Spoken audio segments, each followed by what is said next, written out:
안녕하십니까. 반갑습니다. 에, 지난 한 2년에 거쳐서 창세기부터 한 장씩 살펴보았던 성경 일독 강해, 요한계시록을 남기고 이제 막바지를 향해 가고 있습니다. 요한계시록이 끝나면 다시 이제 우리의 신앙은 오로지 성경 말씀을 근간으로 하고 성경 말씀이 우리의 모든 신앙의 근본이죠. 그래서 신약 성경 마태복음부터 요한계시록까지 27km 마라톤, 성경 마라톤을 해보려고 합니다. 요즘 육체의 건강을 위해서 마라톤이 붐이 일어났다 그래요. 그래서 5km 도전, 10km 도전, 그래서 이제 풀 코스로 또 42.19를 달리는 사람도 있고. 그러나 우리는 신자로서 성경을 한번 쓰는 데 마라톤을 해보자. 그래서 성경 필사 마라톤을 한번 생각 중에 있어요. 그래서 마태 이제 신약의 계시록까지 27권이잖아요. 그래서 27km 완주를 목표로, 또 그게 끝나면 뭐 여력이 되면 창세기도 모세 오경 5km 도전 이렇게 할 수 있도록 한번 해보도록 하겠습니다. 또 시편도 괜찮죠? 네, 시편, 잠언, 전도서 이렇게 나눠서 성경 필사 마라톤을 이제 기획하고 있습니다.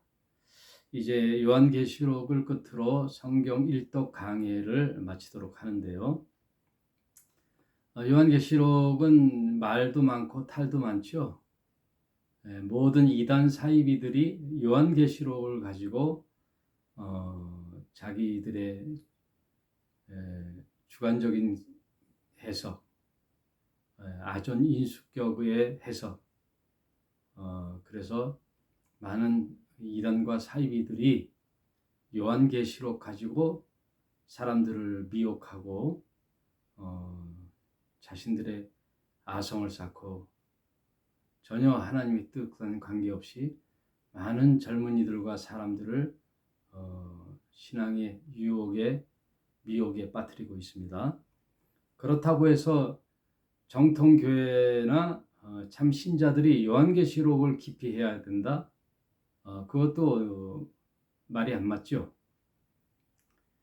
성경 66권이라는 퍼즐 속에 요한계시록을 딱 맞춰야만이 퍼즐이 맞춰지는 거죠.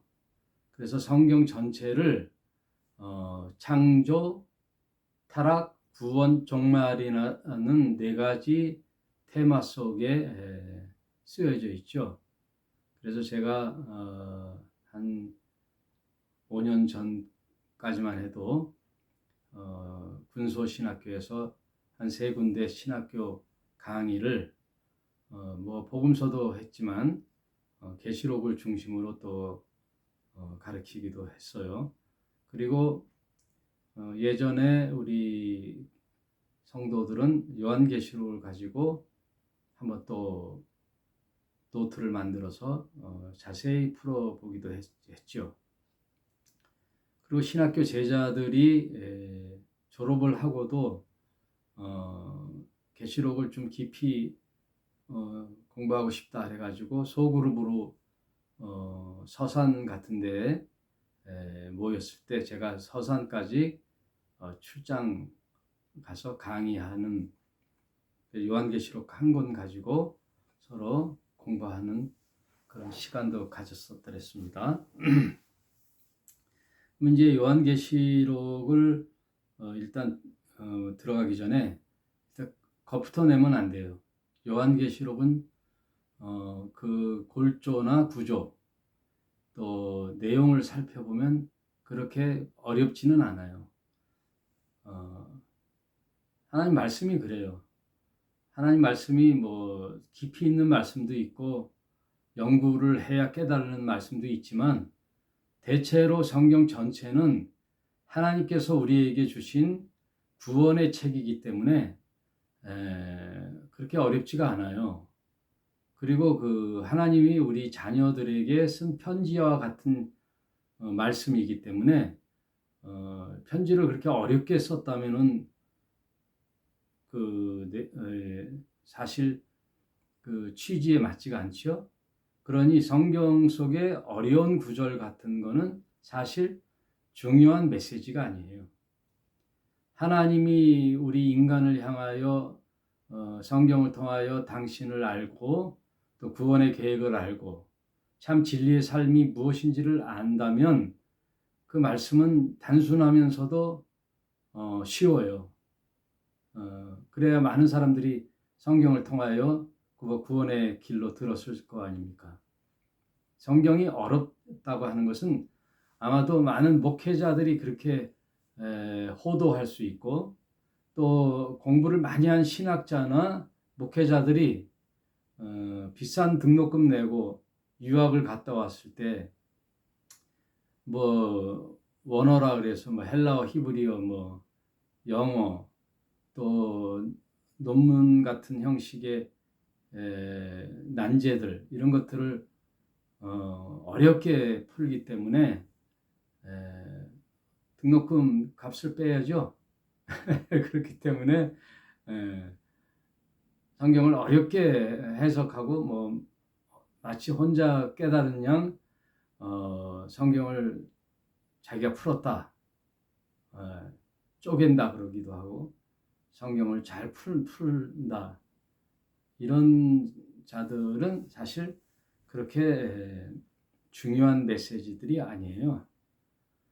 성경에서 가장 중요한 몇 가지 내용들은 하나님이 쉽게 누구나 학교 교육을 받은 사람이면 누구나 다 알 수 있는 그런 부분이죠. 그래야만이 성경의 보편적인 진리가 되는 거죠.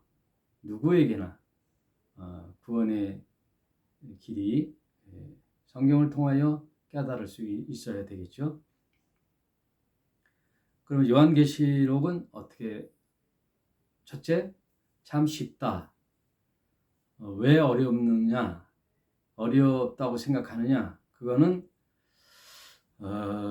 이제 이미 하늘에는 하나님의 타임라인, 구원의 계획, 앞으로 인류의 미래와 종말에 관하여 다 완결돼 있어요. 프로그램돼 있어요. 하나님께서 다 하나님의 시나리오대로 타임라인으로 짜여 있어요. 그게 하나님의 구원 계획이죠. 그거를 요한이 하나님의 보좌 위에 갔을 때 그 광경을 그림으로 봤단 말이에요. 그림 언어로 봤기 때문에, 시각적으로 봤기 때문에 그 본 광경을 기록하여 전하라라는 하나님의 말씀에 따라 그 그림 언어도 다 성경에 있는 구약에 예언된 여러 가지 그림 언어지요. 그런 것들을 상징적으로 표현하려 그러니까 우리가 참 이해하기 어렵지만 구조적으로 일단 살펴보고 또 그림 언어에 대한 상징의 무슨 뜻인지를 한번 살펴보면 그렇게 어렵지가 않다. 그리고 또 하나는 분별해서 구분해서 봐야 할 부분이 있어요. 그것은 계시록이 1장부터 22장까지 있거든요. 22장까지 있는데 1장은 서론이고 1장 하반절부터 2장 3장까지 소아시아 7교회에 관련된 내용을 기록하여 편지를 쓰라 그 얘기예요. 근데 이 소아시아 7교회의 이야기는 당시 초대교회의 그 상황에 놓였던 말씀이기도 한 동시에 또 하나는 뭐냐면 장차 교회 시대가 펼쳐진 오늘날에 이르기까지 약 2000년간 교회의 모습들이 소아시아 7교회의 형태로 투영돼서 나와요. 그러니까 소아시아 7교회의 모습들이 2000년 교회 시대에 나타나는 모습이기도 해요. 7교회의 모습이 다 들어있기도 하고, 부분적으로 에베소 교회, 버가모 교회, 서머나 교회, 에서버두 사빌라, 이렇게 7교회의 첫머리를 따서 에베소 교회, 서머나 교회, 버가모 교회, 이런 교회들의 특징들이 오는 세대 모든 교회에 조금씩 나타나기도 하고,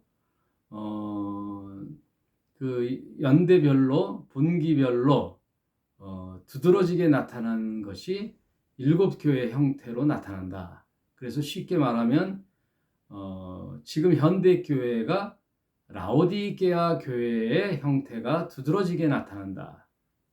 그 모습이에요. 당시 그 초대 교회 소아시아에게 편지했던 내용이라면은 성경은 이미 그 해석이 좁은 해석이죠. 광범위하게 모든 세대에 거쳐서 우리에게 줄 수 있는 메시지, 그것이 성경이 진리인 까닭이죠.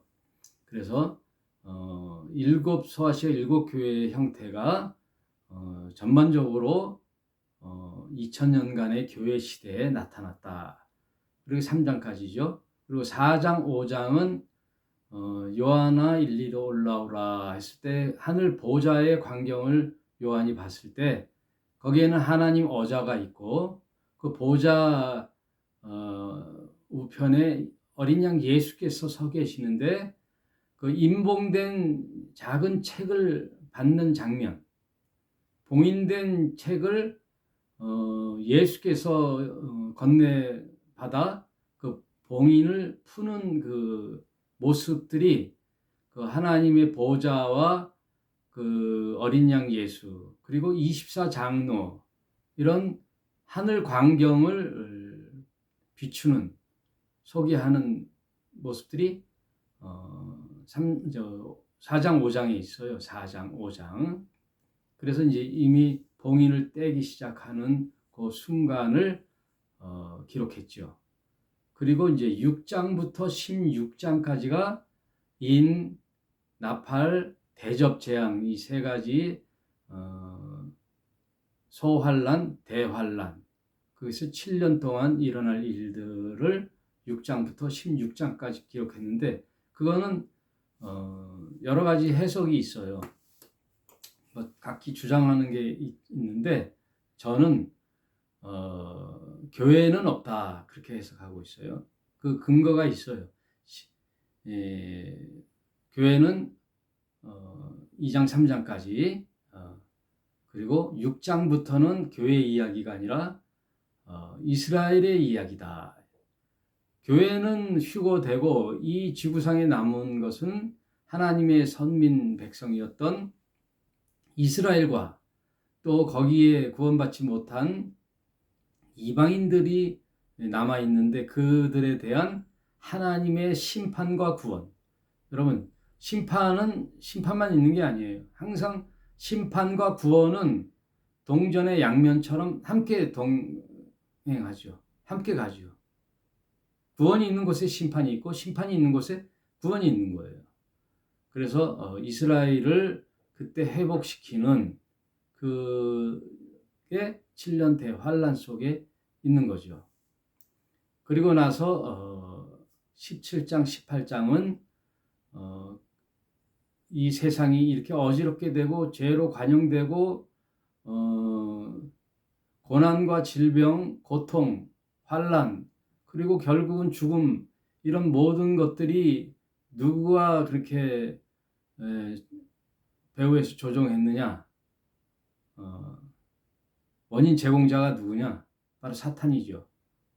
창세기부터 나오는 그 옛뱀 사탄이 무적행, 이제 결국 자기의 그 종말을 고하고 하나님으로부터 무적행위에 갇히는 사건.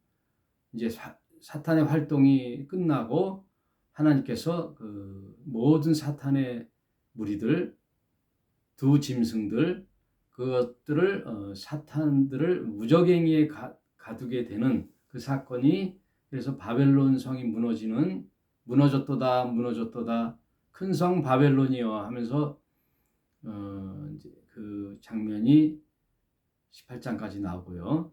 그 다음 19장이 예수님이 재림, 지상 재림.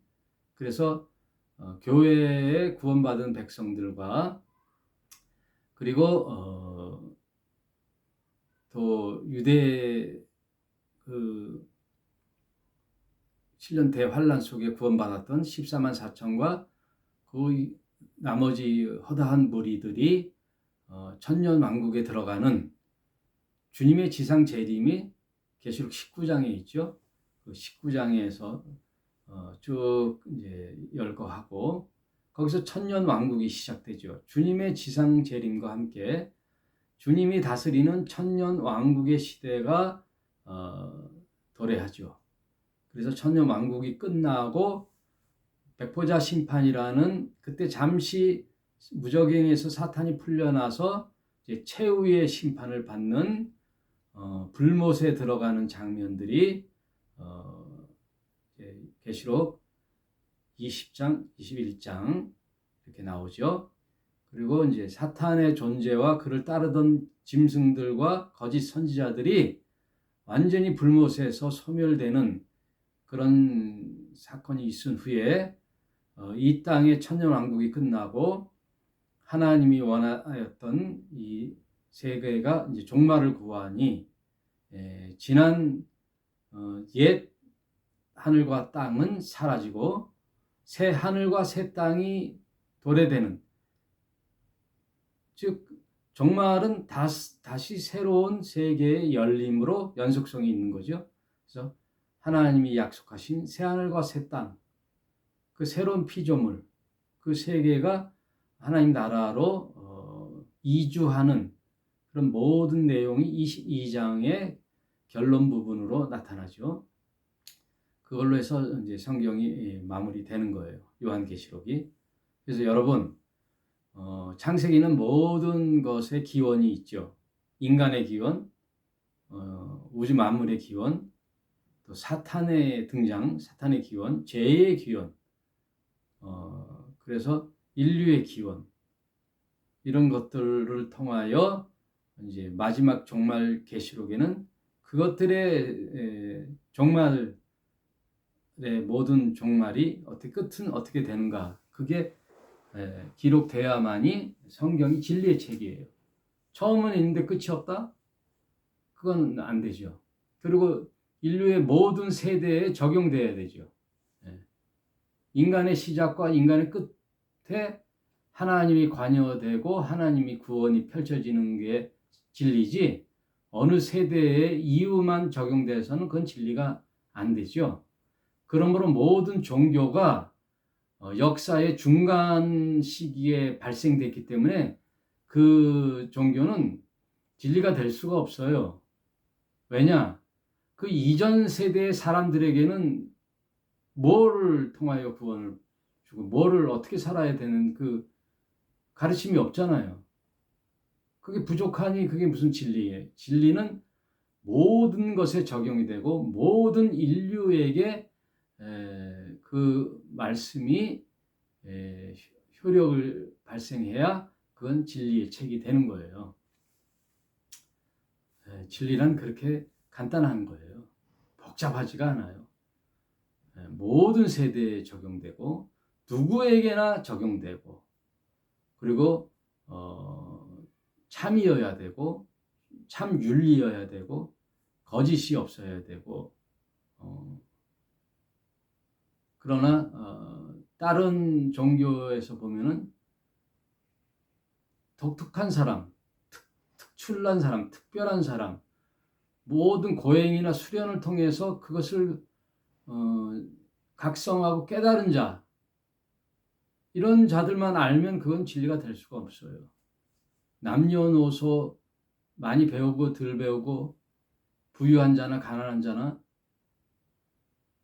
어린아이나 늙은이나 누구에게나 다 적용돼야만이 그것은 진리의 책입니다. 그래서 요한계시록을 오늘은 이제 서론이기 때문에 강론으로 들어가기 전에 조감도식으로 새가 하늘에서 이렇게 내려다 보듯이 성경 전체와 요한계시록을 살펴보면 이게 딱 퍼즐이 맞는단 말이에요. 그래서 요한계시록 1장을 한번 살펴보면요. 요한계시록 역시 우리 인간에게 행복을 주는 복의 책이에요. 저주의 책이 아니라. 성경은 복의 책입니다. 여러분, 복이라는 것은 세상 사람들이 그렇게 얘기하는 물질의 복이나 장수의 복이나 인간이 생각하는 그런 복의 개념이 아니에요. 성경에서 말하는 복은 하나님이 함께 하시고 하나님이 우리를 구원하신다는 그 말씀을 깨달은 자. 그래서 하나님으로부터의 형상 회복. 그래서 하나님의 구원의 혜택을 받는 자. 그래서 하나님의 하늘나라를 상속받는 그런 자가 되는 것이 복이에요. 그래서 더 친밀히 말씀드리면요. 하나님의 영이신 성령을 받는 것이 복이에요. 네? 성령을 제가 모셔드리고 성령으로 내가 새로운 인생을 사는 거듭난 삶, 성령으로 거듭난 나 자신이 복이에요. 성경에서는 모든 진리의 말씀을 깨닫고 진리이신 성령이 내 안에 오신 것이 복이에요. 그러므로 시편 1편에서도 복 있는 사람은 여호와의 말씀을 주야로 묵상하는 자라 그랬잖아요. 그리고 또 신명기의 복도 뭐라 그래요? 여호와의 율례와 법도와 율법을 순복하는 자다 그러잖아요. 그 법을 지키는 자가 복이 있다 그러잖아요. 순종하는 자가 복이 있다. 그럼 마태복음에서도 산상수훈의 복을 얘기할 때 그 복은 뭐예요? 예수께서 가르쳐 주시는 그 팔복. 심령이 가난한 자. 심령이 가난했다는 것은 이제 영적으로 갈급하여 성령을 강구하는 것이 복이에요. 그러므로 팔복에 나오는 모든 복은 성령을 내 안에 소유하여야만이, 성령으로 거듭난 새로운 피조물이 되어야만이 참된 복을 쟁취한 겁니다. 그래서 복은 하나님 말씀인 성경을 통하여 하나님을 만나는 거예요. 그래서 계시록의 첫 글자도 복에 대한 얘기예요.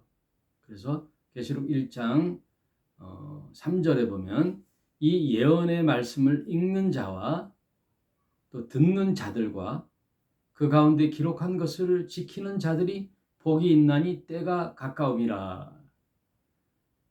읽는 자는 단수지요? 제가 지금 하나님 말씀을 읽었잖아요. 제가 복이 있는 거예요. 읽는 자가. 또 이 말씀을 듣는 여러분이 복이 있는 거예요. 듣는 자들과 또 그 말씀을 행하는 자들이 복이 있나니 때가 가까움이라. 세상은요, 성경 말씀을 몰라요. 아니, 성경을 거부해요. 그리고 그들은 마치 안 믿기로 작정한 듯 하나님 말씀에 전혀 관심이 없어요. 영생? 너나 해. 나는 이 땅에서 잘 먹고 잘 살 거야. 개똥밭에 뒹굴어도 이생이 나. 무슨 놈의 무슨 죽음 사후가 있고 뭐 영생이 있어. 그래서 성경을 다 구라로 보는 거죠. 성경이 다 구라라는 거죠. 소설책이. 인류 대다수가 안 믿어요, 여러분. 수많은 교회가 있고 뭐 크리스찬이 뭐 몇억 이니 하는데 사실 자세히 들여다보면 얼마 안 돼요. 믿는 자들은 소수예요. 예. 참 진리로 들어오는 게 쉽지 않죠. 그들은 마치 믿지 않으려고 작정한 듯 성경하고 관계가 없죠. 왜? 눈에 보이는 세상이 지금 급한데, 내 목구멍이 이 포도청인데, 내가 사는 동안에 잘 먹고 잘 살아야지, 행복하게 살아야지, 또 돈을 많이 벌어서 내 자손 만대까지 잘 살아야지. 그게 오로지 목표지. 이 세상 눈에 보이는 것. 그러나 지금 여러분 보는, 여러분의 눈 시야에 들어오는 모든 것들이 반드시 사라지는 것들이죠. 대부분 100년 안에 다 사라져요. 100년 안에 다 사라지는 것들이에요. 내 눈에 보이는 것들이. 그래서 정말 영원한 것은 눈에 보이지 않는 거예요. 그래서 지혜는 어디에 있느냐? 지금 눈에 보이는 이 현상을 따라가는 것이 아니라 눈에 보이지 않는 세계를 믿음으로 믿고 그 세계를 추구하며 사는 삶, 이것이 진정 복이에요. 지혜로운 자예요. 성경은 그래서 복이 있다 그러는 거예요. 이 예언의 말씀을 읽는 자와 듣는 자들과 그 가운데 행하는 자들이 복이 있다. 때가 가까움이라. 여러분 지금 이상문 목사를 통하여 지금 하나님 말씀을 듣는 여러분, 때가 가까웠어요. 내일이 어떻게 될지 모르잖아요. 계시록은 일단 접어두더라도 내일이, 내년이 어떻게 될지 모르잖아요. 얼마 남지 않았단 말이에요. 내 인생은. 누가 내일의 일을 장담할 수 있어요? 내가 어떻게 될지 어떻게 알아요? 예? 눈만 뜨면 TV에서 뉴스가 나오잖아요. 그 수많은 사람들, 그날이 자기 인생의 종말인지 어떻게 알았어요? 꿈에도 몰랐죠. 다 그런 상황 속에 살고 있단 말이에요.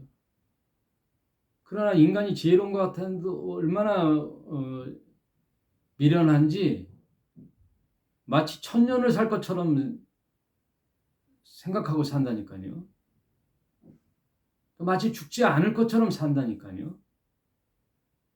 다 죽어요. 예? 그리고 앞으로 뭐 80, 90, 100세까지 살 보장된 인간이 없어요. 아무도 없단 말이에요. 그러니 지금 now and here 여기가 하나님 진리의 말씀대로 살아야 할 오늘이 가장 귀한 날이란 말이에요. 오늘 지금 하나님 앞에 돌이키고 진리의 삶을 살아야 할 이유가 거기에 있는 거예요. 때가 가까움이라. 그래서 이제 요한이 아시아의 7 교회에 편지하는 내용이 여러분 1장에 쭉 나오고요. 오늘 살펴볼 것은 1장 19절에 있는 이 말씀이 성경 전체와 계시록의 위치를 결정해 주고 있죠. 19절 한번 읽어보겠습니다. 그러므로 내 본 것과 이제 있는 일과 장차 될 일을 기록하라. 요한에게 내가 본 것은 뭐예요? 과거지요, 과거. 과거에 하나님 말씀 이스라엘의 역사를 통하여 쭉 예언되어 있죠. 예, 하나님의 아들 그리스도라는 구원자가 올 터인데 그 구원자를 통하여 이 세상은 하나님으로부터 구원을 받을 것이다. 심판을 받을 것이다. 그게 구약에 예언된 것들이 요한 당시 예수께서 이 땅에 오셨고 또 그 구원의 그리스도로서 인류의 죄를 감당하시고 십자가에 죽으시고 그리고 제자를 삼아 이 복음을 하나님의 구원의 계획인 이 복음을 땅끝까지 이르러 증거하라, 증언하라. 이게 이제 마지막 미션이죠. 대위임 명령. 예수께서 모든 제자를 불러놓고 하늘과 땅의 모든 권세를 그 제자들에게 위임하면서 너희는 가서 모든 족속으로 제자를 삼아 하나님께서 아들 예수를 통한 구원의 계획을 복음을 증언하라, 증거하라 그 얘기예요. 그래서 소아시아 7교회에 편지하라. 이것이 현재 요한이 보는 거, 이제 일어날 이것들을 계시록에 기록하고, 또 하나 장차 될 일, 이것은 미래지요, 미래. 장차 될 일을 기록하라. 그것은 뭐예요? 소아시아 7교회에 나타난 2000년 동안의 구원의 교회의 구원, 그것이 끝나는 날 심판과 이스라엘의 심판과 구원이 있을 것이다. 장차 이 세상의 종말에 대한 기록들을 계시록에 기록하라 그 얘기예요. 여러분 성경은요 굉장히 디테일하면서도 치밀해요. 그래서 창세기 12장에 나오는 아브라함을 통하여 하나님께서 인류를 구원할 계획을 세우잖아요. 그 아브라함의 후손을 통하여 이스라엘이라는 선민 백성을 택해서 하나님의 구원 계획을 모든 열방에 선포하는 그 계획을 갖고 계셔서 아브라함과 모세, 다윗 그리고 예수에 이르기까지 약 2000년의 역사가 구약 시간이에요. 구약 전체의 시간은 창세기부터 해서 4000년인데 그 구원의 계획이 실행되는 아브라함의 선택은 약 2000년 전이란 말이에요. BC 2000년 전. 그래서 모세를 거치고 다윗을 거치고 예수 시대까지 2000년이 지나고 예수님으로부터 새로운 구원 계획, 새로운 피조물, 새로운 공동체를 만드는데 그 구원의 공동체가 이방인인 교회예요. 이방인이란 말은 유대인의 상대적인 말이죠. 그래서 유대인을 뺀 나머지 열방을 이방인이라고 해요. 그 이방인을 향하여 구원의 계획이 넘어가는데 그것이 교회예요. 그 교회의 머리는 누구예요? 예수 그리스도시죠. 그래서 교회 시대가 몇 년이냐? 저는 약 2000년으로 보는 거예요. 그래서 교회 시대를 약 2000년. 그럼 2024년 지났는데, 그러니까 약 2000년의 언저리라는 거예요. 그러면 교회 시대가 언제부터 시작됐느냐? 예수님이 30세, AD 30세 6월달에 돌아가시고, 그 30년, AD 30년에 예수님은 우편에 앉으시고, 하나님 우편에 앉으시고, 예수님 대신 다른 보혜사 성령을 보내주신다 그랬잖아요. 그 성령이 예수님이 부활하시고 40일 동안 제자들과 함께 있다가 승천한 지 10일 만에, 즉 50일만 오순절날 성령 강림, 마가의 다락방에 성령 강림한 것이 교회의 시작이에요. 그래서 그때부터 AD 30년으로부터 약 2000년이라고 생각된다면 교회 시대가 이제 얼마 남지 않았죠. 그래서 오늘날 시대를 라오디게아 교회 시대라 그러는 거예요. 여러분, 때가 가까웠다는 거예요. 네.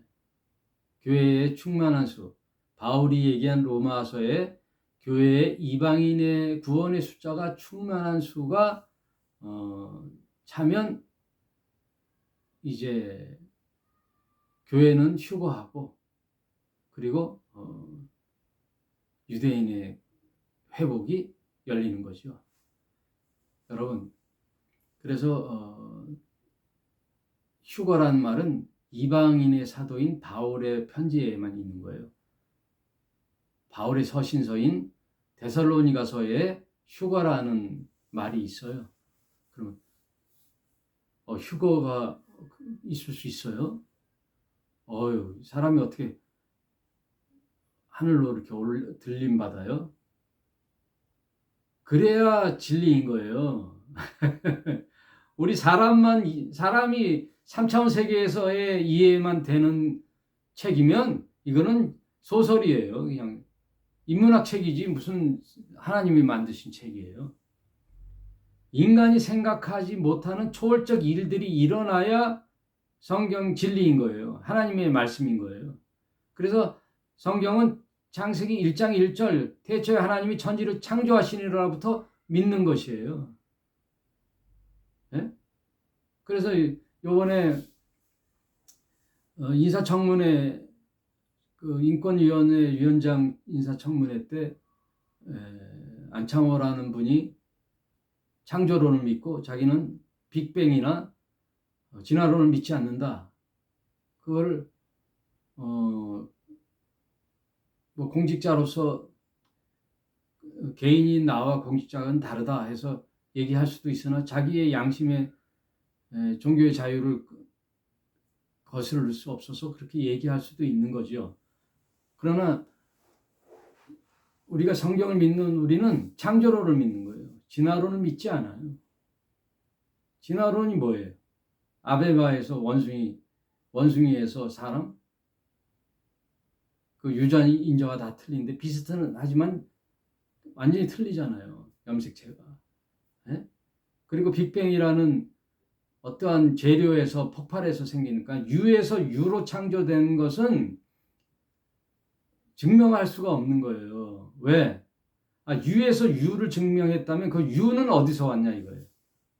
어떠한 유라는 A가 있어서 B라는 것을 창조하였다. 유에서 유로 되었다. 진화되었다. 빅뱅 폭발하였다. 그러면 그 전에 있었던 것들을 존재는 어떻게 되는 거예요? 아베바의 유전적인 것, 그 존재는 어떻게 나온 거예요? 네? 빅뱅의 유에서 유로 창조했다면 유가 뭐예요? 유. 그러나 성경은 무에서 유로 창조되는 거거든요. 무에서 유. 여기에 별거 아닌 것 같아도 엄청난 차이가 있는 거예요. 세상 과학자들이 얘기하는 빅뱅 이론은 그 존재의 근원을 설명할 수 없어서 그냥 유에서 유로 창조되는 거예요. 그리고 과학이라는 게 가설을 A는 B라는 가설을 만들어 놓고 증명해 나가는 거잖아요. 뭐 과학이 진리예요? 아니잖아요. 과학은 침대예요. 썰렁하네. 침대는 과학이에요. 침대는 잠을 줄 수는 있어도 평안을 줄 수는 없잖아요. 네. 돈으로 침대는 사도 평화로운 잠은 줄 수가 없죠.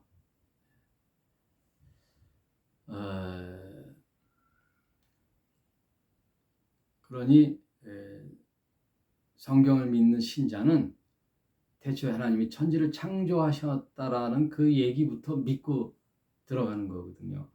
그래서 믿음은요, 내가 생각하고 논리적으로 이해해서 생기는 게 아니에요. 그거는 신념이에요. 믿음은 외부로부터 오는 거예요. 그래서 하나님이라는 대상자를 신뢰하는 게 믿음이에요. 그래서 믿음은 하나님의 영이신 성령이 나 안으로 들어와서 성령으로 내 영이 태어나야만이 믿을 수 있어요. 그래서 내가 성령이 있느냐 없느냐, 내가 성령으로 거듭났냐 안 왔냐에 따라 그 이방인의 충만한 구원의 숫자가 들어가는 거예요. 지금 한국만 해도 5만 전신의 교회잖아요. 그런 사람들이 다 구원의 숫자예요? 아니거든요. 수십만 명이 있어도 거의 구원의 수가 한 명도 없을 수가 있고, 작은 교회라고 해서 또 구원이 있다라는 건 아니에요. 네. 그래서 교회가 크고 작고가 네. 또 종교 생활을 열심히 하고 안 하고 간에 그게 문제가 아니고 내 안에 진정으로 진리의 성령으로 거듭났느냐. 그래서 예수님이 니고데모에게 물과 성령으로 거듭났느냐. 물이란 말은 세례거든요. 그 세례란 말은 내가 생각했던 신념, 내 주관, 내 주장 이런 것들을 물에 빠져 죽는 사건이 있어야 돼요. 내가 죽는 거예요. 내 개념, 내 살아왔던 가치관 이런 것들이 다 죽는 거예요. 나를 주장했던 나의 자아를 죽이고 이제는 그 믿음의 대상인 하나님의 말씀을 믿는 것이 믿음이란 말이에요. 하나님 눈에 안 보이는데 어떻게 믿어요? 하나님이 말씀하신 이 성경 말씀을 보고 믿는 거란 말이에요. 요한계시록 하다가 뭐 성경 얘기를 하는데 여러분 아무튼 요한계시록은 모든 시작인 창세기의 일들이 마무리되는 거다. 그리고 요한계시록 22장까지의 내용들을 살펴보니 앞부분은 교회 이야기로 끝나고 휴거하고 그 7년 동안 교회는 예수님과 혼인잔치가 일어나는 거예요. 7년이라는 것은 이스라엘의 혼인이 7일간을 상징하는 거거든요. 7일 동안 이스라엘은 혼인잔치를 해요. 신혼삶을 사는 거예요. 신혼여행이죠. 신혼, 집에서 나오질 않아요. 그래서 신혼을 즐기고 잔치를 베푸는 혼인잔치로 7일을 얘기하는 거예요. 근데 7년이라는 것은 다니엘서의 한 이레가 유대인을 통하여 남은 거거든요.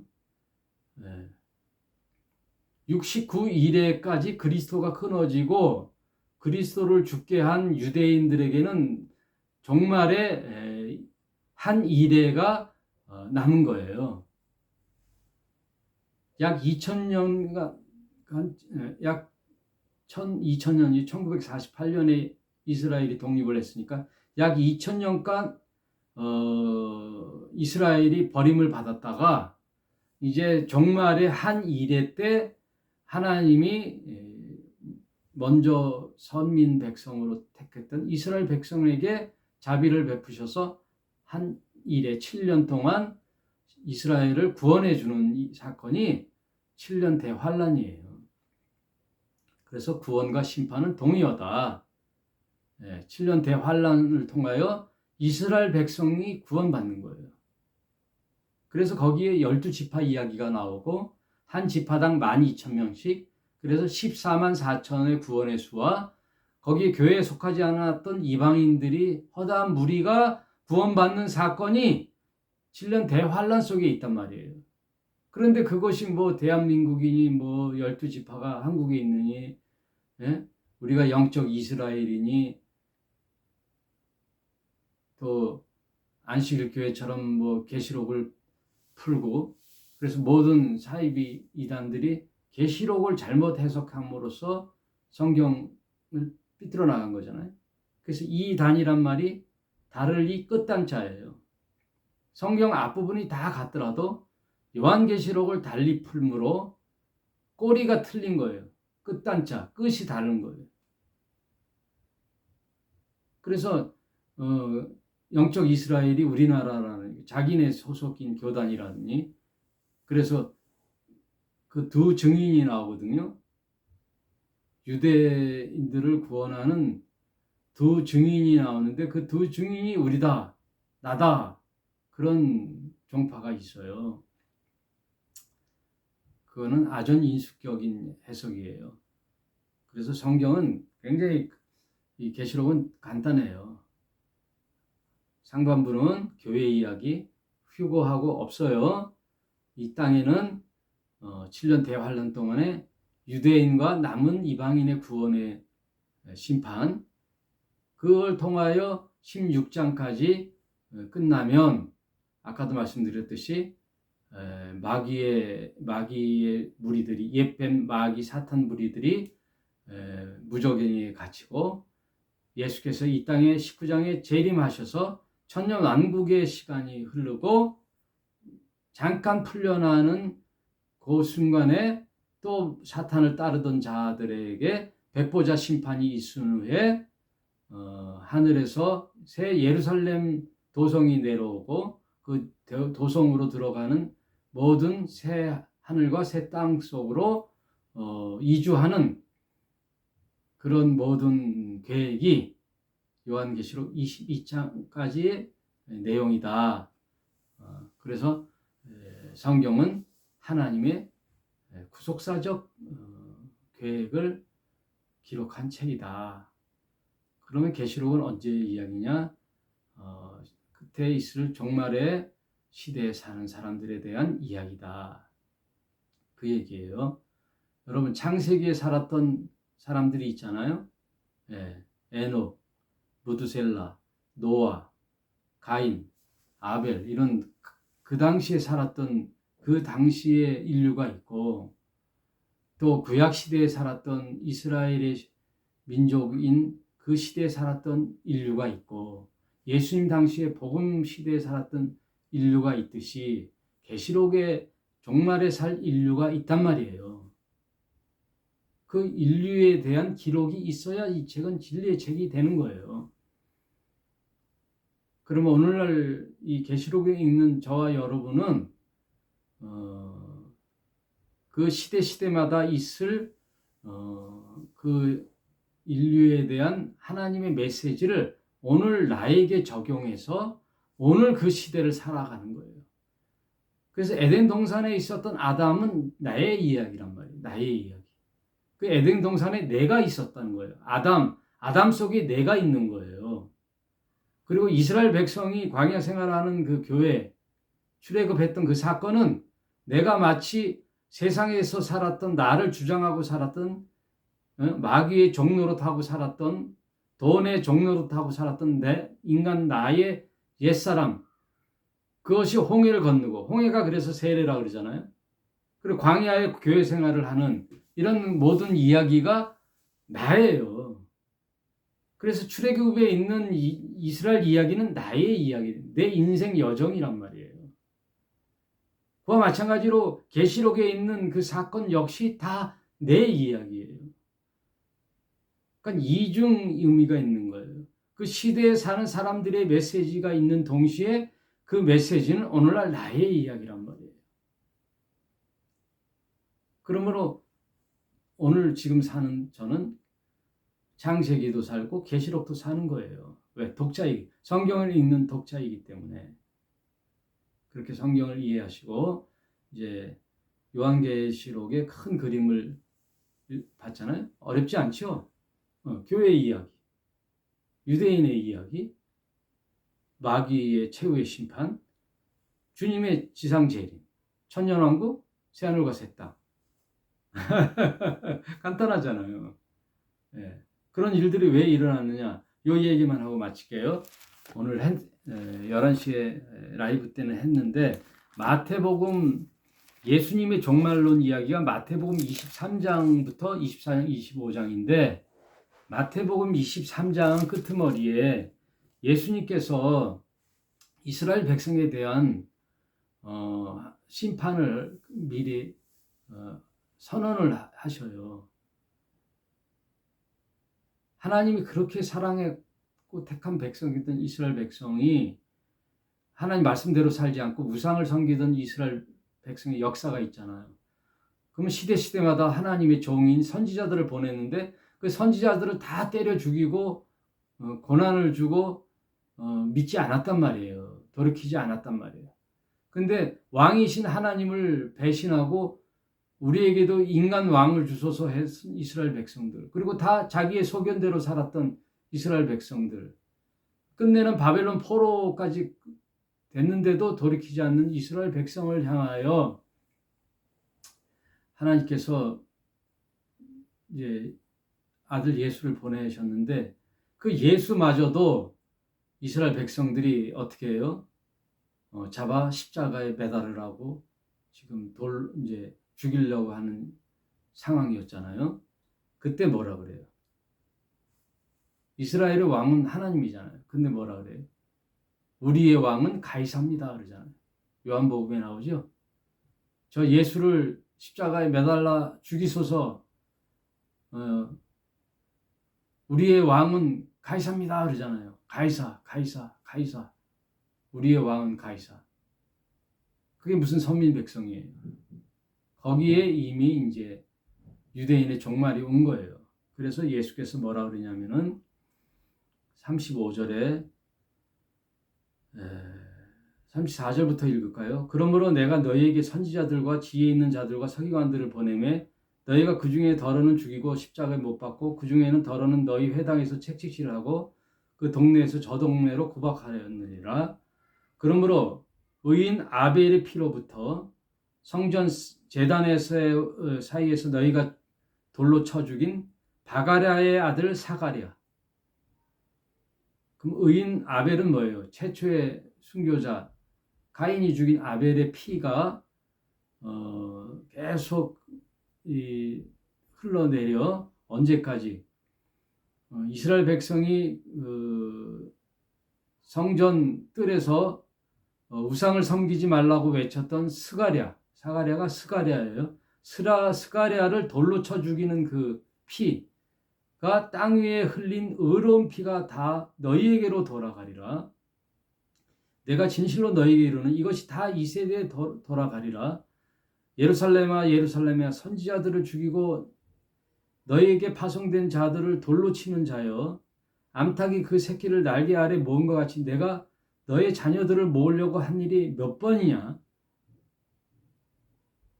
예수님은 하나님의 아들이지만 하나님이시잖아요. 그러니 이스라엘을 품에 품으려고 선지자들을 보냈는데 이스라엘은 거부했죠. 그 얘기를 하시는 거예요. 그게 몇 번이냐. 그러나 너희가 원치 아니하였도다. 결국은 원치 않았죠. 그래서 예수님 십자가에 달려 죽게 하지요. 그러면서 하시는 말씀이 보라 너희 집이 황폐하여 버림받으리라. 예루살렘 성전과 예루살렘 이스라엘이 황폐하여져 버림받는다는 거예요. 그래서 역사적으로 AD 70년에 이스라엘과 성전 예루살렘 성전이 로마 장군 티투스에 의해서 완전히 무너져 돌 위에 돌 하나도 남지 않고 완전히 파쇄되고 그리고 이스라엘 백성들은 마세다 그 요새 다 도망가서 거기서 최후의 격전을 벌이다가 고립되어 그 마세다 요새 궁궐 안에 다 자결하고 죽잖아요. 그리고 나머지 유대인들은 다 디아스포라로 전 세계로 흩어져 살잖아요. 그래서 나라 없이 유리하고 방황하는 세월이 황폐하여 버림받으리라는 예수님의 말씀처럼 그렇게 된 거예요. 그러다가 언제 39절 이게 중요하죠. 내가 너희에게 이르노니 이제부터 너희는 찬송하리로다 주의 이름으로 오시는 이여. 이게 뭐예요? 찬송하리로다 주의 이름으로 오시는 이여. 이거는 제 이름 예수를 얘기하는 거예요. 예수님이 이 땅에 다시 오실 그때에 비로소 주의 이름으로 오시는 이여 할 때까지 너희는 나를 보지 못하리라. 그래서 아직도 이스라엘 유대인들은 예수를 믿지를 않아요. 그냥 선지자의 한 사람 정도로 이해하지 하나님께서 보내준 메시아로 인정하지 않아요. 간혹 연구하는 사람들이 그리스도였구나 라고 하는 자들은 있지만 이스라엘 전체가 예수를 인정하지 않아요. 왜? 이렇게 버림받아 유리하고 방황하고 황폐하여 전 세계를 흩어져서 살게 될 것이다. 그런데 언제? 1948년 5월 14일인가? 그때 이스라엘이 유엔과 미국에 의하여 독립이 선언되죠. 그래서 전 세계로 퍼져 있던 디아스포라 유태인들이 지금 팔레스타인 땅에 와서 산단 말이에요. 그러니 그 살고 있었던 정착민이었던 팔레스타인인들이 그 땅을 함께 살게 됐으니 쫓겨난 거잖아요. 그러니 아직도 유태인과 팔레스타인이 전쟁을 하고 있는 거예요. 요즘 심각하잖아요. 여러분, 그래서 뉴스에 이스라엘과 팔레스타인이나 이슬람권의 전쟁을 유심히 봐야 돼요. 이미 이스라엘이 1948년에 독립했다라는 것은, 나라가 생겼다는 것은 이제 종말의 시그널이 시작된 거란 말이에요.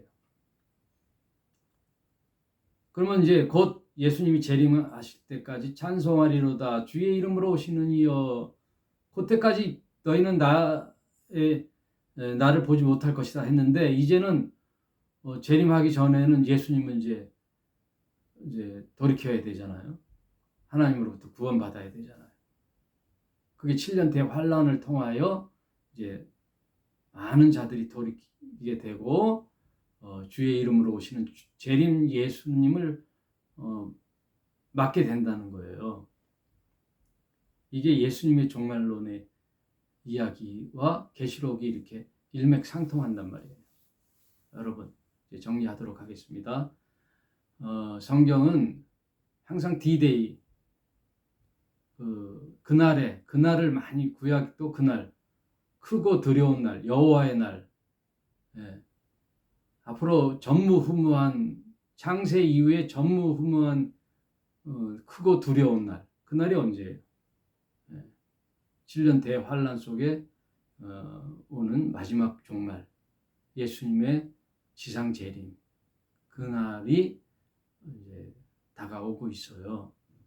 여러분 아까도 말씀드렸지만 꼭 그날에 살지 않더라도 지금 이 시간에 항상 내 인생의 종말을 산다는 자세로 믿음에서 승리하는 저와 여러분이 되시길 바랍니다. 계시록 전체 요지를 살펴봤죠.